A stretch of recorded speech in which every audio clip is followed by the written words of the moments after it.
like a schedule until 11. So I would start sharing my screen from now. Let me do that.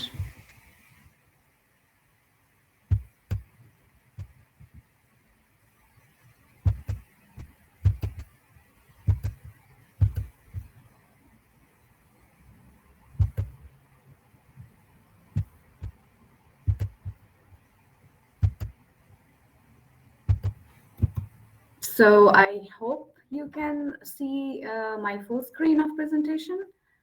Um,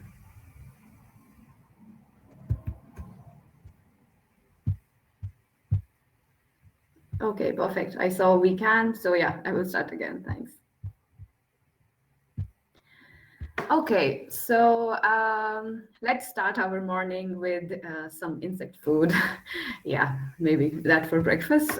Maybe not all people are psyched about it, but let's see how it goes.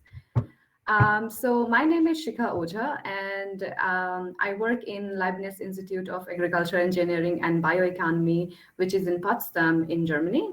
And today I will be talking about insects for food. So let me introduce myself a little bit. Until 2007, I completed my school studies. I was studying in India and I was a science student.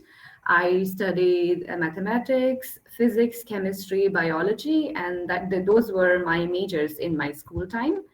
Then I decided to do a bachelor's in food technology. That was in India too. And that was a 4-year program where we learned different aspects about food processing, food chemistry, food microbiology. And at that time, I wanted to be a food technologist in some food industry. So, for example, there are big multinational companies like Nestle, and yeah, so many. So that was my aim after my bachelor's. I wanted to work in one of these industries. Then I decided to pursue masters before I joined an industry. And there I did 2 years masters in food technology, and where we had a research project. And this was the place where I developed interest in research, and I decided to do a PhD. Rather than joining a food industry, I decided to do a PhD. And for my PhD, I moved to Ireland, and I was based in Dublin, which is the capital of Ireland. And I did a 3-year PhD in meat processing. So I was working on some processing aspects of meat. I was working on meat fermentation, like brining of meat, meat fermentation, as I said earlier, and also drying of meat. Then, same in Ireland, I did 1-year postdoc, and in there I was working on mainly fish processing, like fish and seafood processing. After that, I moved to Wales in United Kingdom for being a lecturer for 1 year. And then I received my Marie Curie Fellowship, which is to work on insects, and that is based in Potsdam, Germany. And in end of 2019, I moved to Germany. So yeah, that's about myself. So let's start. When we think about insects in food, what do we think about? We think about that they can damage crops, they can damage the grains or whatever the stored food material. They are problem for the industrial hygiene. Like if an insect is in a food, then consumer also complain about it, and it's a big problem for food industry. So these are the negative aspects of insect when we hear insects in food. But there are the positive aspects of insects in food. So for example, they are source of natural products. For example, honey. Honey is collected from honeybees, and that is a product from insect. Then insects can also be used for pest control, and they are the biological pest control. They can reduce or eliminate the pest which infests on plants and trees. And also there is edible insect, which is the topic for our today's session. And insects can be used for as food. So um, before starting our presentation, I'm aware, I'm sure that you have some background about insects in food. Maybe for some of you it's like a completely different topic, but I think most of you are aware about insects in food. So I would like to start my discussion or presentation with asking questions before, and then I will ask similar questions at the end. And I would see if this lecture or if this webinar helped to change your perspective or to learn something new. So I will stop sharing my screen and I will start the polls, and then you can answer, and then I will note down the answer and I will compare it at the end as well. Okay.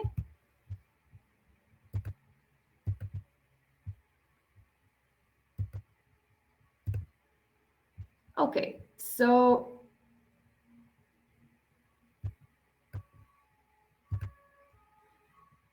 here I will publish the poll and you can answer now. So the question is, have you tried eating insects in any form? But I'm not talking about eating eating a spider in your sleep, okay? So it's like eating insects deliberately. And 1 minute and publish.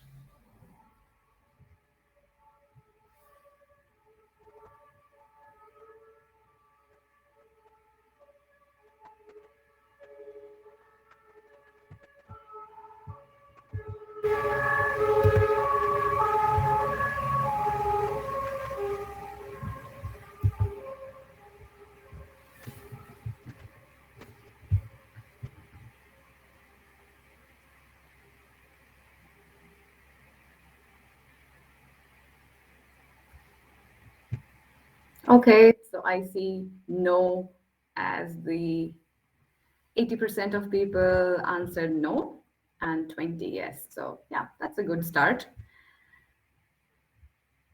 Any more answers here? Okay. One more answer and no.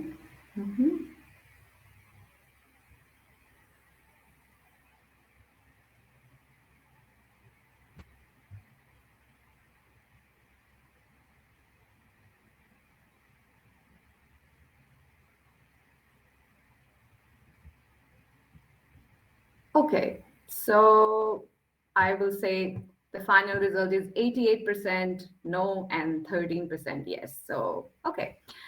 So the next question is, so if you haven't tried, would you like to try eating insects, or would you eat a whole insect, like an insect which looks like an insect, and like, for example, a dried grasshopper or a dried cricket? Would you eat that? And I will publish this poll now.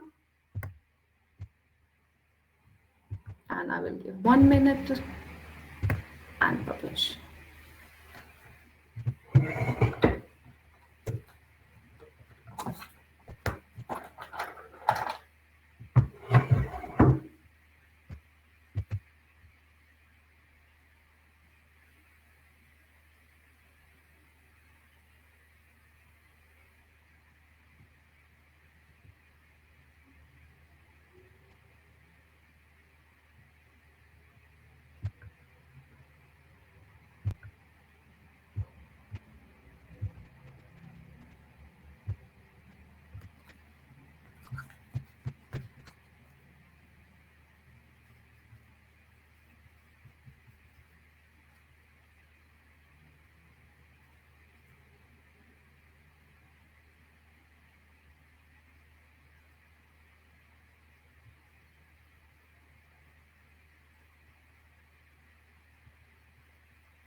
Okay, so we have the final results, and 87% people are not sure, 33% says no, and 0 yes. So yeah, okay, and it's fine. Yeah, it's okay. We will go for the next one, and that's the final one, and then I will start with my presentation. And we will compare these after the presentation as well. So the next poll for you. Thank you for answering though. Yeah.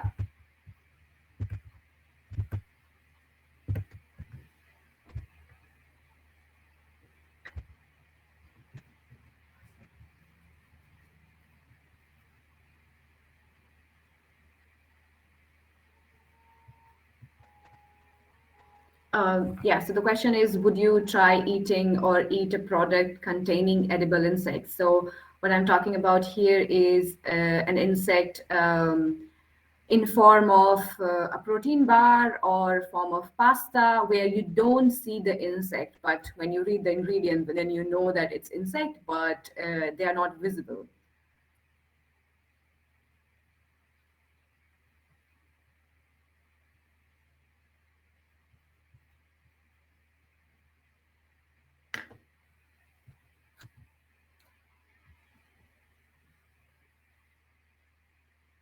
Okay, I see some yes, I'm happy.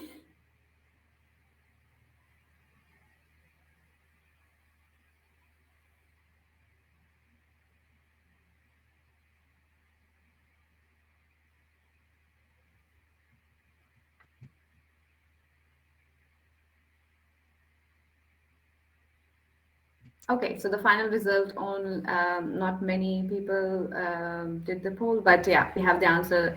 25% people not sure, 50% no, and 25 yes. Okay, so then start with the presentation again. Thank you.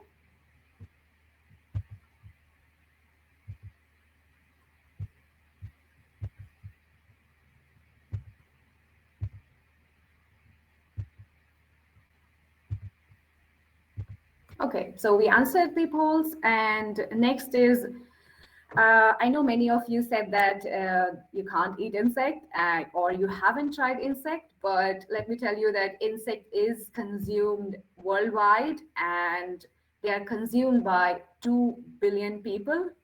And there are more than 2,000 edible insect species known throughout the world. So these insects are mainly harvested from wild. That means they are harvested from a forest or from fields, and they are consumed as it is. And interestingly, insects are rich in nutrients. They are rich in proteins, they are rich in lipids, minerals, and vitamins, and there are other um, functional properties associated with insects as well, which we are going to talk about in the next slides. So when we say that we eat insect or people eat insect, let's say we don't eat insect, but people eat insect, what kind of insects they eat? So when you so there are two types where one is that you have the egg and then the insect grows to a smaller nymph, then a bigger nymph, and then they reach the adult stage. And the most common adult stage insect we consume, even in Europe, and not only in different parts of the world, but also in Europe, is locust and crickets. So they are the adult insects, and they are consumed in form of adults. The second type is that you have the egg, and then the insect grows in the larva, and then the larva grows, and then they pupate. Like, for example, you know, the silkworm, for example. The silk thread is made up of the cocoon of the silkworm larvae. So they pupate and they cover themselves and they go through a life cycle change, and then at the end they convert into the adults. But normally in this type of life cycle, the larva is consumed because after the larva stage, when they go for pupa stage, their protein content, their body weight, everything decreases. So this is why the larva is optimum for protein content and nutritionally more attractive. And in that case, the larva, the most common larva form of insects in Europe or worldwide is black soldier fly larvae, which is mainly used for feed, not food. Then you have mealworm larvae and silk moth larvae. So as I mentioned earlier, that these insects are mainly harvested from wild, and they are collected by trapping. So that means you put some nets and then you collect the insect which fly around um, or passes by, and then you trap them, and then it can be used for food. But the problem is with the trapping of these insects, the problem is that they are collected from wild. So basically we are disturbing the nature, because they grow in nature and then we are collecting from there. Then the problem is with seasonality, because few insects are more more in number in some seasons. So basically you cannot have the throughout year supply of these insects. And of course the over exploitation is a problem. And then environmental factor, because if you trap insects, then these insects will not be available for other functions, and this is how you are disturbing the cycle. So and at the same time, these are not only the problems, the other problems are associated with the chemical risk. For example, if these insects are mainly in the fields, then they can be contaminated with pesticides, heavy metals, and other toxins. And also, if they are not controlled grown, then they can have parasitic risk involved with that. And if you see the numbers, how, for example, this is a figure from sub-Saharan Africa, and there you can see the insect consumption. Like 60% insects are consumed by trapping, and most of them, the other consumption comes from the collection into the wild, and only rearing is less than 5%. But I mentioned there's so many problems in the last slides, and what is the solution? So the solution is that you farm insects in controlled environment to have a continuous supply of insects. So these are some pictures from different parts of world where the insects are reared in controlled facility, where you can make sure that the feed is optimized, and their growing condition is optimized, and they are free from different toxins and parasites. So the first one is a cricket rearing facility in Vietnam. The second one is black soldier fly system in Spain. This one is rearing cricket, and so it's not very large scale, but it's like a cottage industry, a small scale industry, where you can see there are egg papers. So they are basically the papers in which the eggs, that they are placed. And because these crickets, they like to hide, and that's why you need to provide them with something where they can hide. And they only come out for food outside. Like, for example, here there are plates on top of the egg paper, and then they come out and they eat, and then they go back again. And this is the last one, is the rearing of black soldier fly in small farms in Europe. Then, interestingly, there are concepts about rearing these insects at home. And I mean, they are the concepts. They are not industrialized yet, but people are working towards it, and having insects at home. But of course, there will be some problems of like in the concept is that you can use your kitchen waste to rear insects, and then you can consume that later. But the problem can arise from the off odor because of the fermentation of the kitchen waste. But people are working towards it, and I think it is possible in the future.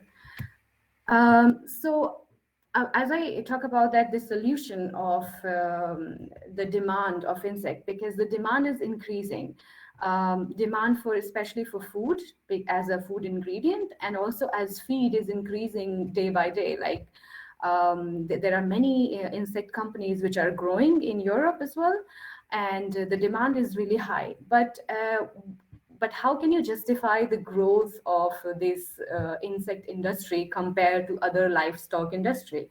So there are some benefits, and I'm going to talk about these benefits in next 4 slides. So the first one is to produce 1 kilogram of protein. For example, a cattle needs 200 square meter of land. A pig would need 50 square meter.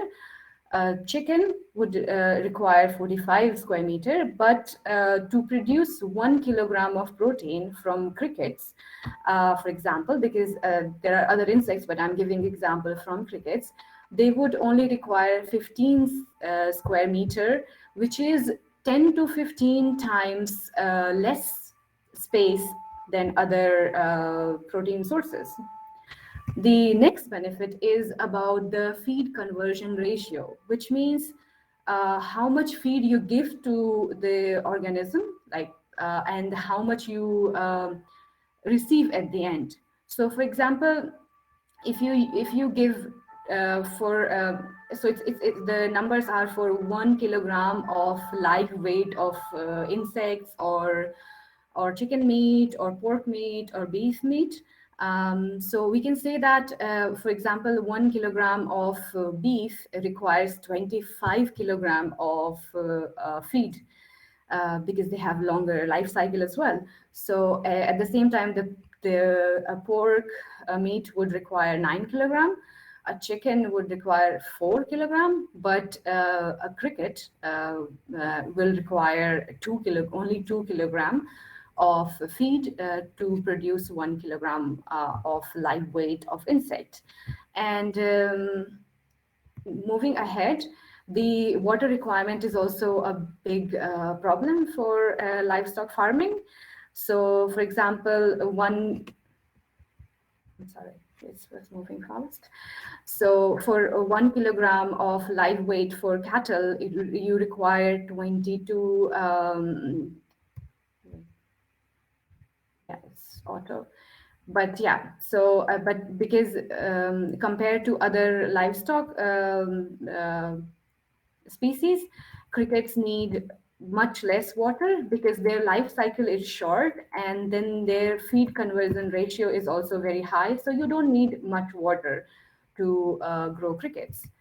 The next one is about greenhouse emissions. So this is a big problem when we talk about food production, because our current production system is is producing a lot of greenhouse emissions, and if you compare from, like, for example, if you compare a cricket versus a cattle, it's only 0.3% of gas emissions compared to the cattle farming.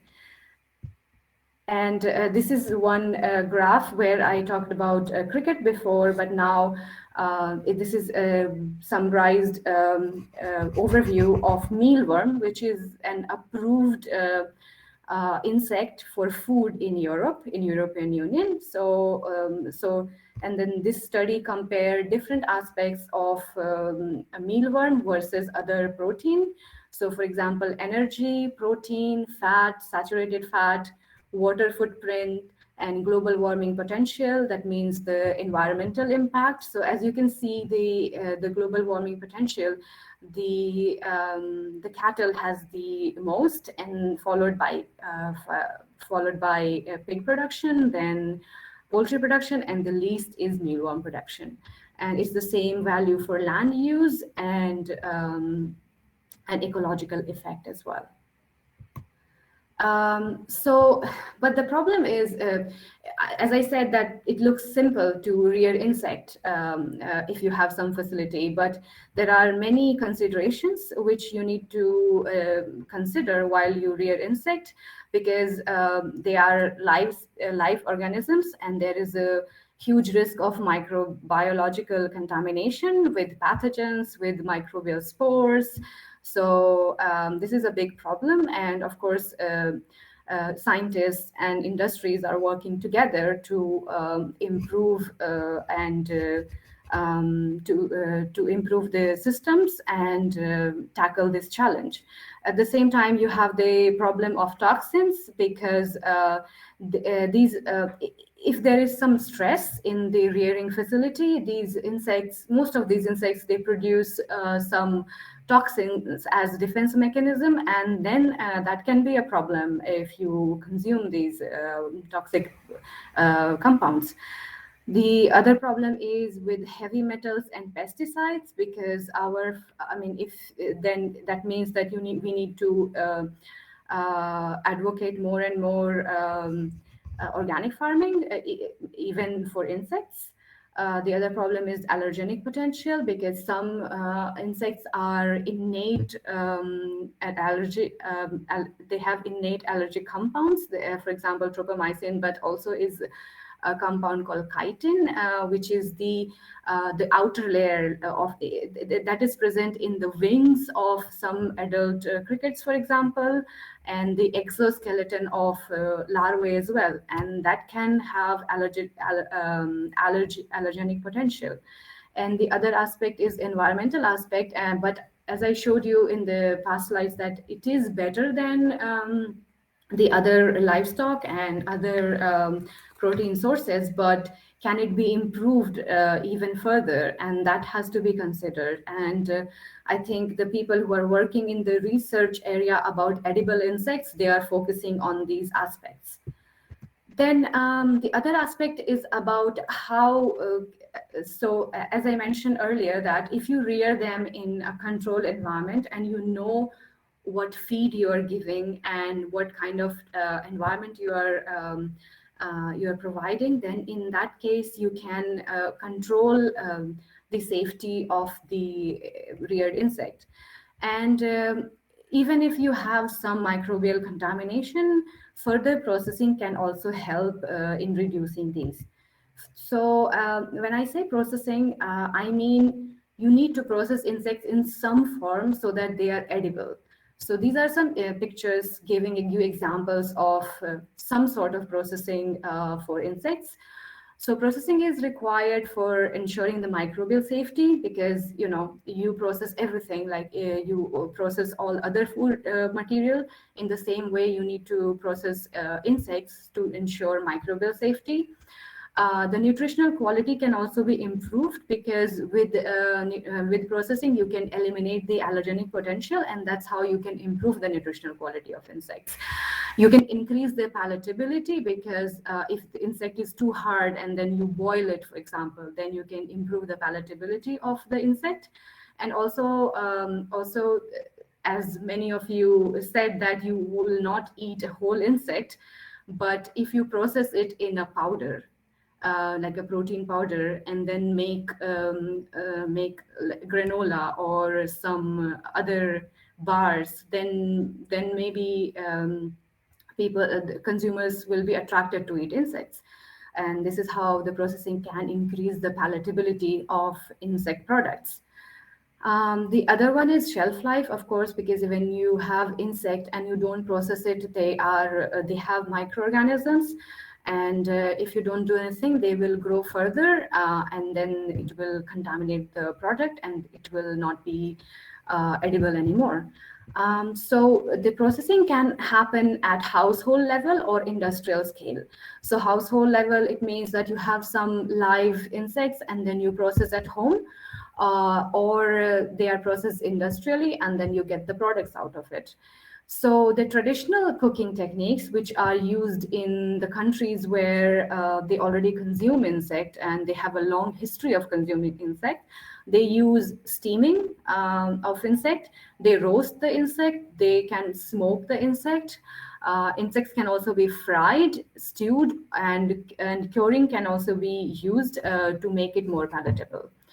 The industrial process are drying, of course, because drying removes the moisture and then you can store the product for longer. The other one is freezing. You decrease the temperature, you freeze, and then you can extend the shelf life.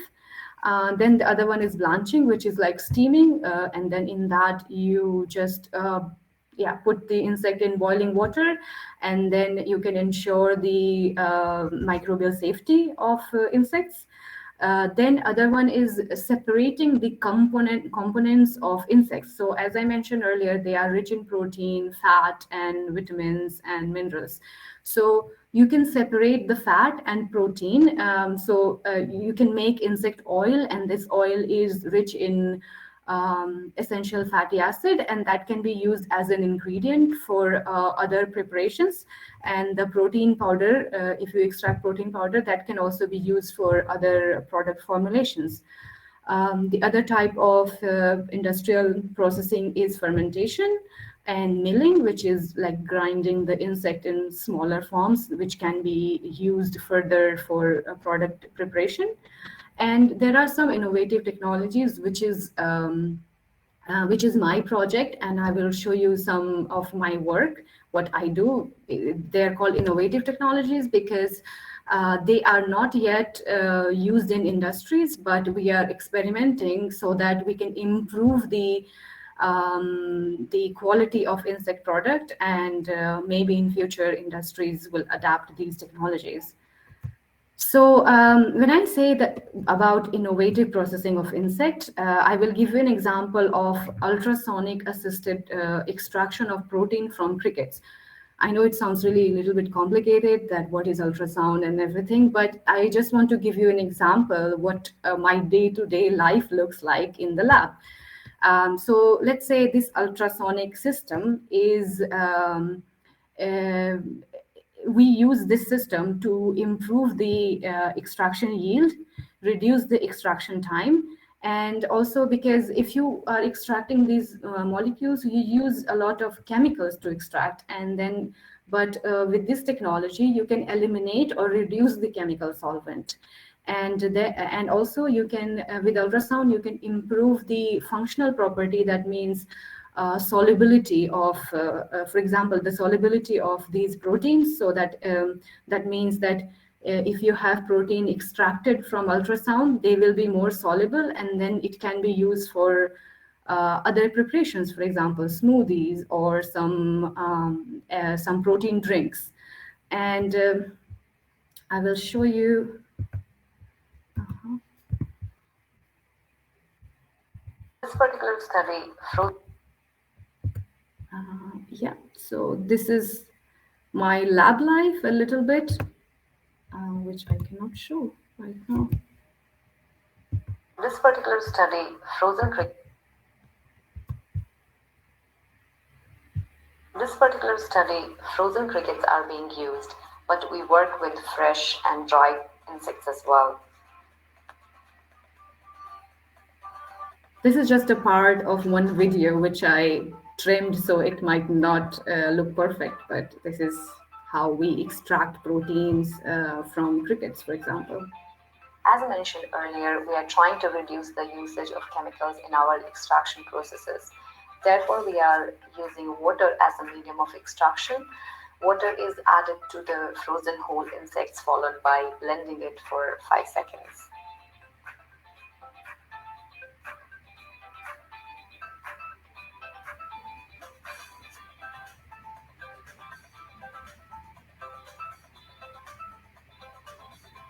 After this, insect slurry is treated in ultrasonic system. Ultrasound system in our lab has different sonotrodes of different thicknesses and a booster.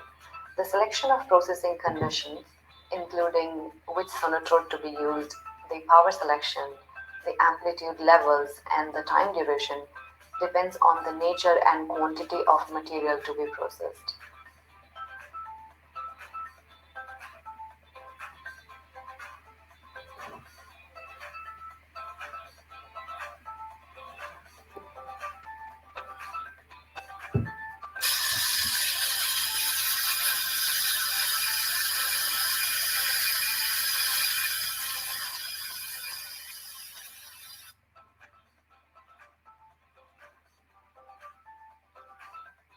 Some materials are temperature sensitive, therefore it is important to measure and monitor the temperature during the ultrasound treatment.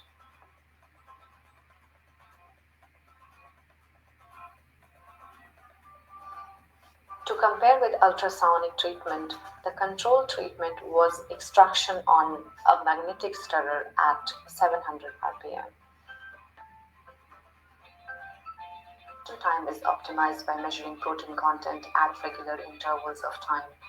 For that, sample is taken, centrifuged, and protein content of the supernatant is measured by Bradford method using a UV visible spectrophotometer. We have observed up to twice protein yield in only about 10 minutes of ultrasonic treatment when compared to 2 hours controlled extraction. After maximum extraction is achieved, The slurry is centrifuged to separate the supernatant and the pallid, followed by freeze drying of these fractions. This is how the freeze-dried fractions look like, and we are analyzing various techno-functional properties, for example, water binding, oil binding, and emulsifying capacity for finding suitable application of this product in the food and feed industry.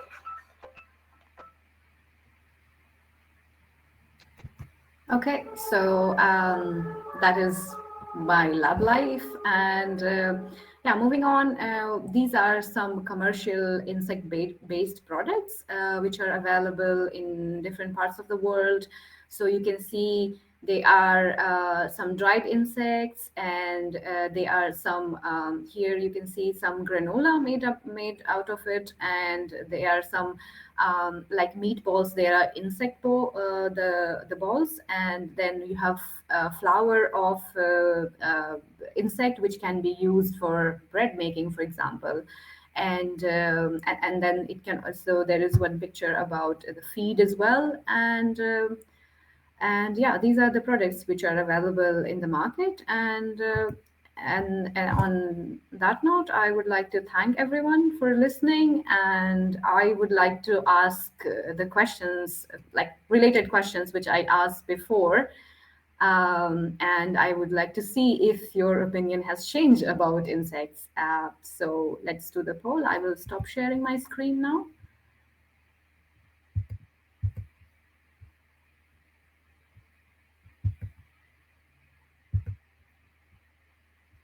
Okay, so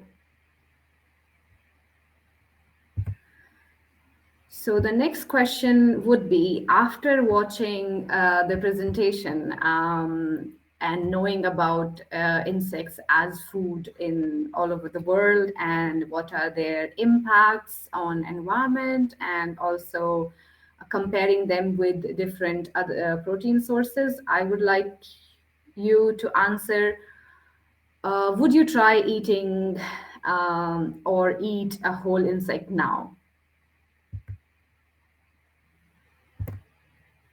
And I would give you 1 minute. I hope you can see.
Still a big no.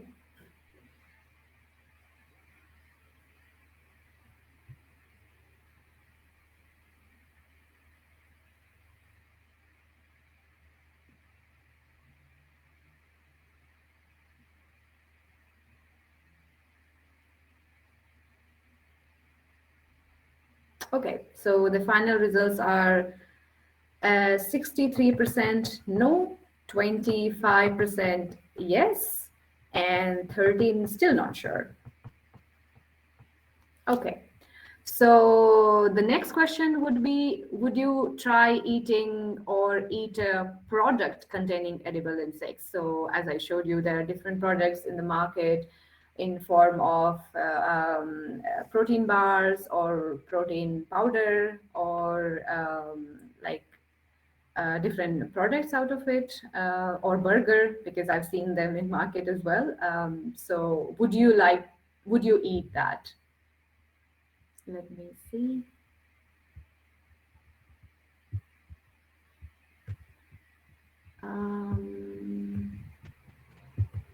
Publish poll. Okay. Maybe I will give 1 minute. Yeah. Publish.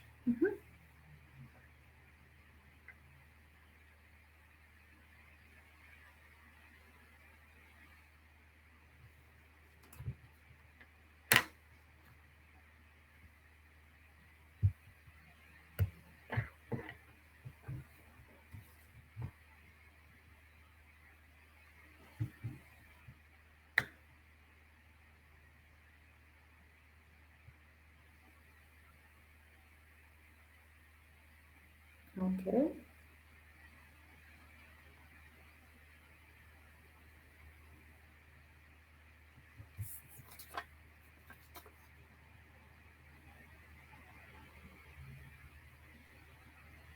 We have 7 votes so far. Please add your opinion if you can.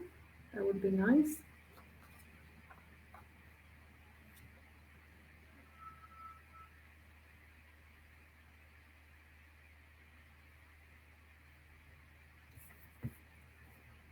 Okay.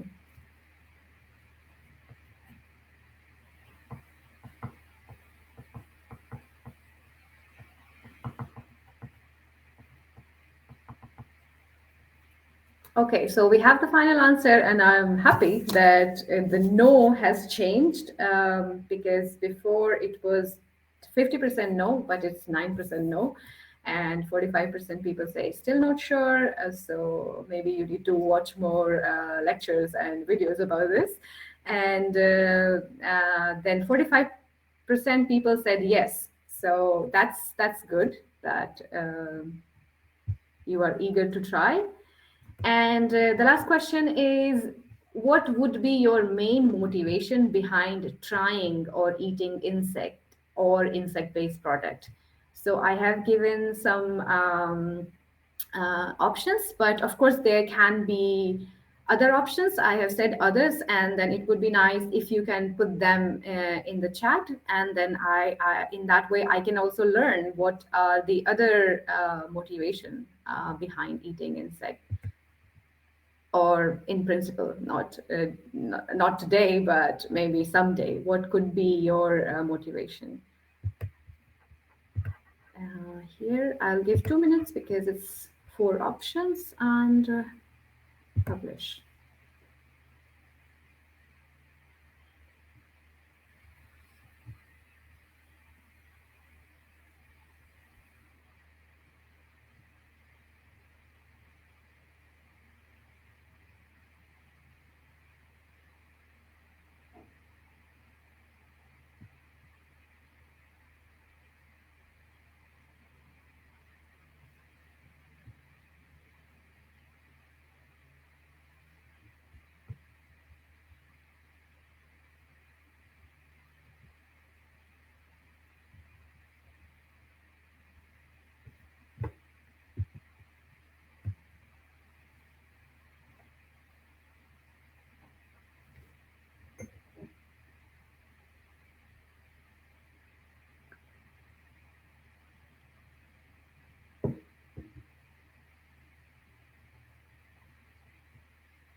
Okay, so we have the final results saying 15% people say because of nutrients, 38% curiosity, of course, to try different new things, and 46% lower environmental impacts. Yeah. Thank you so much for your answer, and I'm really intrigued seeing these answers, and I'm very happy about the if you consider if you are eager to try new food and also the food which has potentially lower environmental impacts.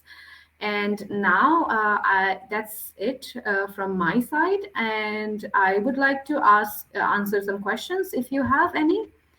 Um, I can see them in the chat box. Okay. Um, so as far as I understand, you cannot ask the question directly with the microphone on, I think. So I would like to see the questions and I would like try to answer them. The first question is, what is the healthiest insect? Okay, so as I told you that there are many species which can be eaten, but because of regulations, we cannot try them. I mean, we can do some in vitro studies, which are the most healthy insect. But let's say in European perspective, we have evaluated some of the insects. And I would say mealworm, which is an approved insect to be used in the European market, and then locust. They are healthy insects, I would say, because they have good fatty acid profile, they have good amino acid profile, and they are good source of chitin too. So yeah, I would say these ones, but we cannot really compare because there are so many insects that to compare them all together is kind of very difficult. But maybe it will take few years, tens of years to come up with the most healthy insect. Yeah. Then, can you eat all the insects? Yeah, you can. Of course, depending upon which kind of insects you're talking about. So, for example, I know people eat cockroaches directly. I know, I mean, I haven't tried it, but you can actually eat even the wings of cockroaches. You can roast them and then you can eat. But the general insects which are consumed, like for example mealworm and crickets, they are consumed directly and they are consumed as whole. So yes. The next question is depending on the factors discussed like feed, water, land need, and emission of greenhouse, etc. Which is preferable, insect or fish?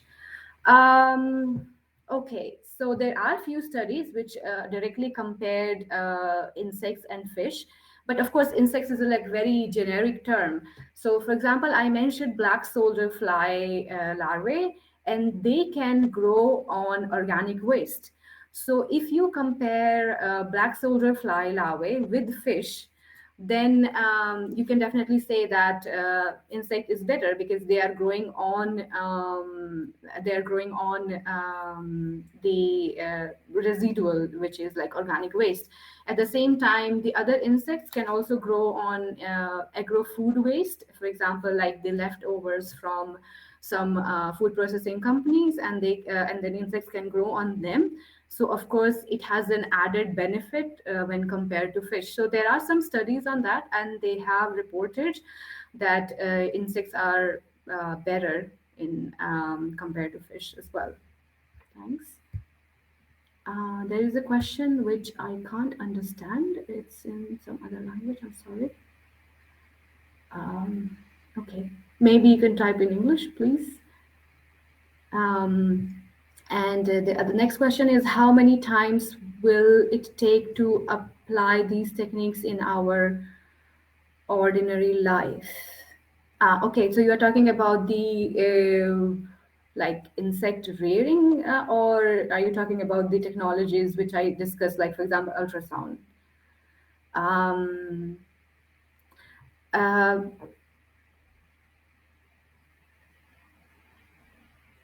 I'm sorry, but maybe you can add some more information here, or you can contact me directly. You can message me yeah, on this platform, and then maybe I can clarify this more. So I have an answer. Yeah. Okay, so ultrasound. Yes, so ultrasound actually is actually close to implementation, because there are some companies which are making ultrasonic systems for chicken brining. So let's say you have the ultrasonic bath, and then you put your meat with the brine solution, and then you can brine it. But of course, these technologies will take a lot of time. I can give you an example about high pressure processing. I also work on that technique, and it took 100 years of research to make it commercialized. But of course, you cannot have high pressure at your home. But ultrasound technology is relatively cheap, and it is versatile. And I think in 10 to 20 years, it is possible to have your own ultrasonic bath. For example, now you have your own microwave. So in 10 to 20 years, there is a chance that you have ultrasound system at your home for different purposes, because you can use it for brining, you can use it for extraction, for example. So yeah, thank you. So I cannot see any further questions here. Okay, so there is one question. So now, are you comfortable eating insects yourself? Yes, I am. I have tried many. Of course, not from lab, because we are not we don't consume our samples. But yeah, I have tried different products from insects. But I would say that I'm still skeptical eating a whole insect. Maybe eventually when I work, and maybe I can eat a whole insect. But so far I have consumed a lot of insect-based products. Yes, so thank you. And I think we have only 2 minutes according to time.